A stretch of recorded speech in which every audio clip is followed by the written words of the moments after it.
تو عزیزان محترم، آج جو ذمہ داران کی حلف برداری کی تقریب ہے، جماعت اسلامی ضلع تلگنگ کے تحت ذمہ داران کی حلف برداری تقریب کا انعقاد کیا گیا، جس میں جماعت اسلامی شمالی پنجاب کے جنرل سیکریٹری اقبال خان اور صوبائی سیکریٹری اطلاعات انعام الحق امان نے شرکت کی۔ اس موقع پر جنرل سیکریٹری اقبال خان نے قیم ضلع، ضلع شورا امرا و نائب امرائے تحصیل، قیم تحصیل امرائے حلقہ جات سے حلف لیا۔ تقریب سے خطاب کرتے ہوئے صوبائی جنرل سیکریٹری اقبال خان نے حلف اٹھانے والوں کو استقامت کی دعا دیتے ہوئے کہا کہ ہمارا کام دعوت اللہ کا ہے اور ہم نے ہر شخص تک اس دعوت کو پہنچانا ہے۔ جماعت اسلامی بھی انتخابات کی بھرپور تیاری کر رہی ہے اور اس بار اپنے انتخابی نشان ترازو کے ساتھ ہر حلقے سے امیدواران لائے جا رہے ہیں۔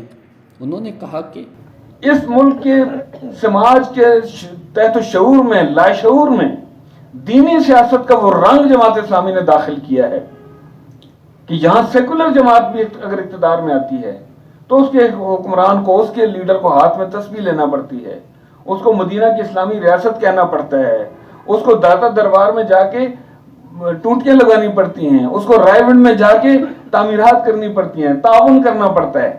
لوگوں کے دینی جذبات سیاست کے ساتھ جماعت اسلامی نے بیدار کیے کہ آج ان کی لوگوں کی تسکین کے لیے، ان کی سیٹسفیکشن کے لیے حکمرانوں اور سیاستدانوں کے اسلام کا نام لینا پڑتا ہے۔ کون سی جماعت ہے جو کہہ سکتی ہے کہ دینی جماعت ہے لیکن اس کے اندر فرقہ واریت نہیں ہے، سیاسی جماعت ہے لیکن اس کے اندر کوئی تعصب نہیں ہے، اور اس کے اندر جمہوریت ہے، اس کے اندر شورائیت ہے؟ کون سی جماعت یہ دعویٰ کر سکتی ہے؟ کون سی جماعت یہ دعویٰ کر سکتی ہے کہ اس کے منتخب نمائندے کرپشن میں لتھڑے ہوئے نہیں ہیں؟ اور کون یہ دعویٰ کر سکتا ہے کہ اس نے اس ملک کے لیے فزیکلی اس کی لیڈرشپ نے قربانیاں دی ہیں اور آج بھی دے رہی ہے؟ کون یہ دعویٰ کر سکتا ہے جماعت اسلامی کے علاوہ؟ امیر ضلع تلگنگ پروفیسر طاہر ملک نے کہا کہ 75 لوگوں سے شروع ہونے والی جماعت آج دنیا کے ہر حصے میں موجود ہے۔ آج اگر ہر شخص اپنی ذمہ داری کا احساس کرے تو ایک بہت بڑی تبدیلی آ سکتی ہے۔